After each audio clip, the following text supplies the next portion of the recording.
Welcome back. In week 30, the final week of the fourth chakra of green, we look at the card of wisdom and the fable of sage. And one of the things that really is coming forward to me is the stillness involved in this card. Now, and of course in the fable, I call them cards because the fables developed into cards, so it's the last rendition of it. So that's how I remember it. And one of the things that really is very prevalent to me is the idea that the stillness of listening and really being able to notice the difference between when I'm trying to get a word in edgewise and I'm trying to sound brilliant or say something that I feel needs to be heard because of my own issues in my life when I felt I wasn't heard. So of course I push my feelings and my thoughts. And so it's been a journey for me of working with being present and really listening. So of course, as you know, I've said this before, your wounding becomes your purpose. And my wounding is I wasn't listened to, or my thoughts and my voice wasn't heard. And as a result, I find it so important to listen to you and to really hold space for other people. I have as much of a challenge with this card as I do personally, this is me, as I do with like yoga. And I remember talking to a Sufi once, and I was like, I've got to tell you, I'm like, and this guy was like really into yoga and all this.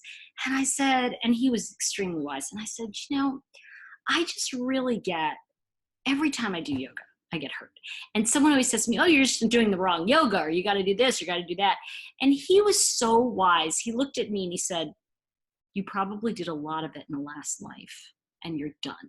And I thought, you're supposed to tell me like I'm not, focused enough or something. And, it was a really lovely conversation because what it brought forward to me is that we're not going to love everything that everybody else loves. And sometimes our way into spirituality or our way into being kind to others is not the same way everybody else will do it.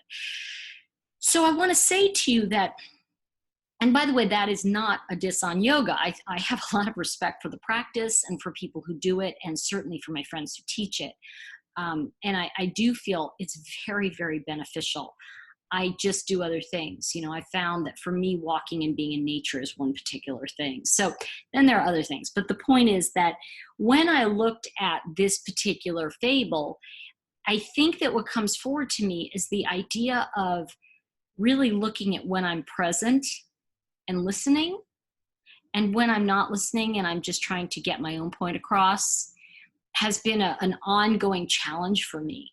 So as a result, and the reason I'm sharing this with you, as a result, I can look at this card and go, oh no, wisdom. So, and that I wanted to, because I think I alluded to that in another week, a prior week, that, sometimes we'll look at a card and go, oh no.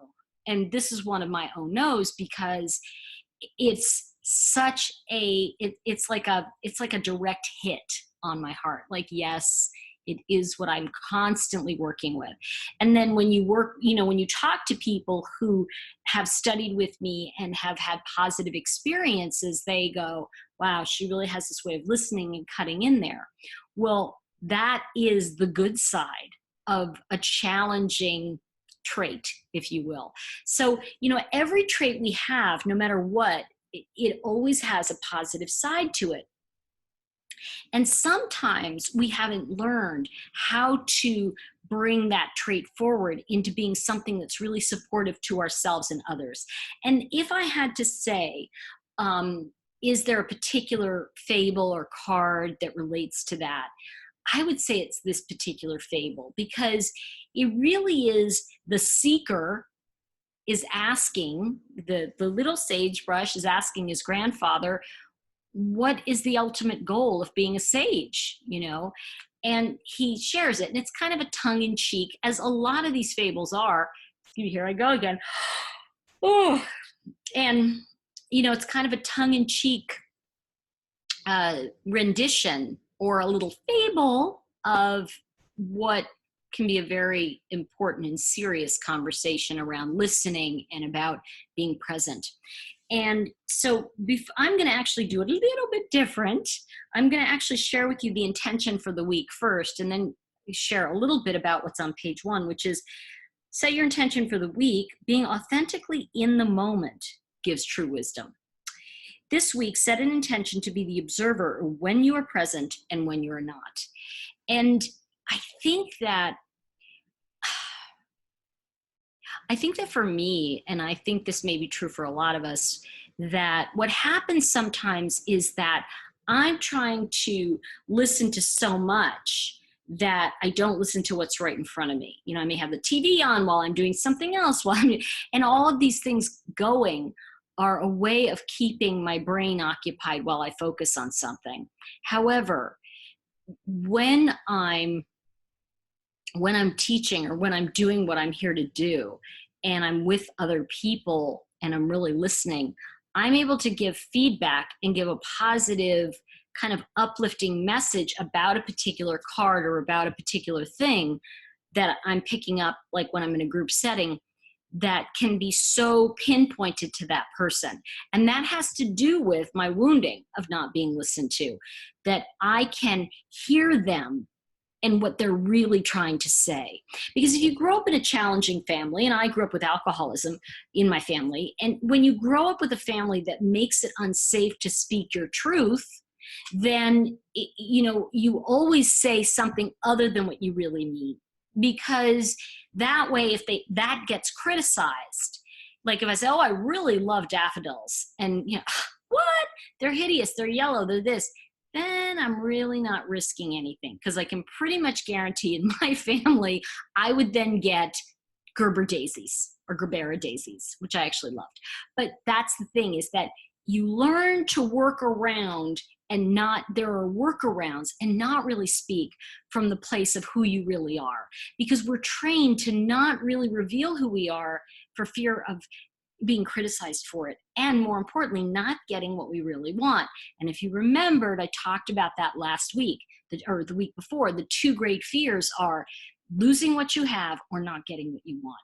And so when we look at the idea of wisdom really says, because I've had people say to me, but wait a minute, I'm getting criticized. And so the wisdom really says, are you speaking to people that will help you relive the past? Or are you speaking to people that will help you live into the future? And for me, that means not taking my deep, dark, heavy stuff to friends of mine who I know can't hear it. And I think that's key. I have a friend who means well, and she's always saying, oh, I'm going to help you with this. Okay, she helped me with that. But then I'm coming tomorrow, and she doesn't show up. But then she'll promise something, right? So there's all these, like, she'll show up when it's important, and then there's like 5 or 6 she won't show up, but I don't care, because I kind of know she doesn't show up that well. But then she'll say, you know what, I'm going to help you do this, and it's something I know I really need help in, but then for whatever reason it happens that she can't show up. And I've tricked myself again.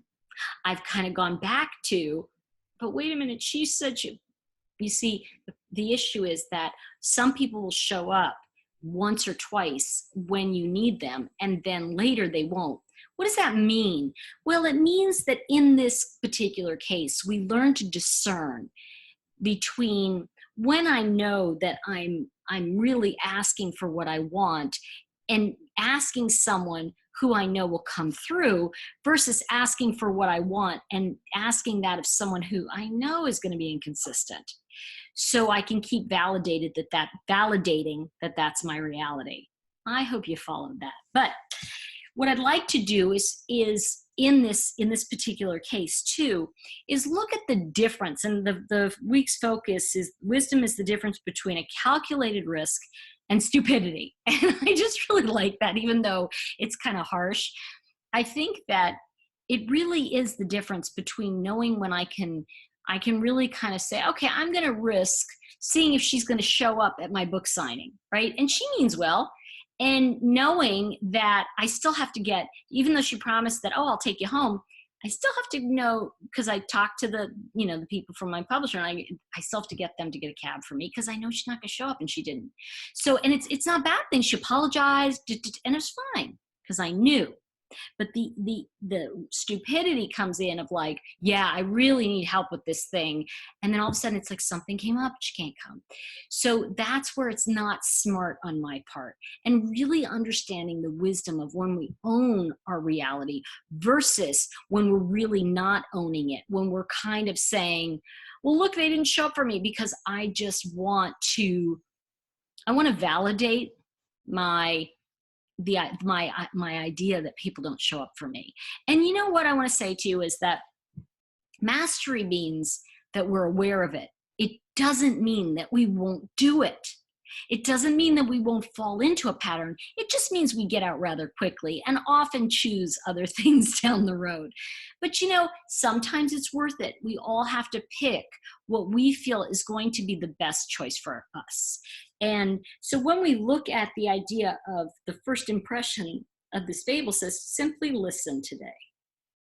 What would happen if you just listened to someone instead of trying to give them information? What would their words be betrayed by the truth you hear in their heart? Start now and be still. So what would happen if you didn't have to say to them, you know, and sometimes I do that, you know, sometimes I have to catch myself. So, because Achilles heel, this is mine. So let me see. The thing that comes up in this particular, it says in the message of the week says, in this final week of the heart chakra, we learn that we have nothing to prove. See, the truth of our heart is wise choices, and also making choices that may not be so wise and correcting them and going, well, you know what? Yes, I'm disappointed that this person didn't come through, but I kind of knew she wasn't going to come through. And what am I trying to prove? You know, why would I punish someone who isn't going to come through, right? It's kind of like, I'm kind of punishing myself by reliving it. You know, there's the story about the two monks, and I'm sure you've heard the story, but it just goes like this, that the two monks are walking across the land to get back to the monastery, and they reach a river, and they have to walk across the river, and there's a woman there with a child, and she and the child can't get across. So the older priest says, well, let me help you. So he lifts her and he carries her across, and then he helps the child and he lifts the child and carries the child across. And the young monk is silent, doesn't help, doesn't say anything, just watches.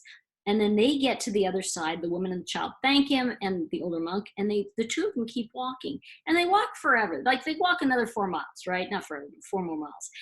And the younger monk finally says, I'm still kind of surprised. And the older monk says, about what? What do you mean? And he said, well, we've taken a vow that we are not to touch women. I mean, that is just our vow. We don't touch women. But yet I witnessed you touch a woman and her child. And he said, you literally carried them across the river. And the older monk says, you see, this is the difference between what I did and what you are doing. I carried them across a river. You've carried them across a river and 4 miles. So what I want to say to you is that that's wisdom. It's knowing when we have to do things that may not be what we really, you know, like in this case, against a vow, but knowing that it has a higher purpose to it. So there is a higher purpose in just listening. There is a higher purpose in our wounding.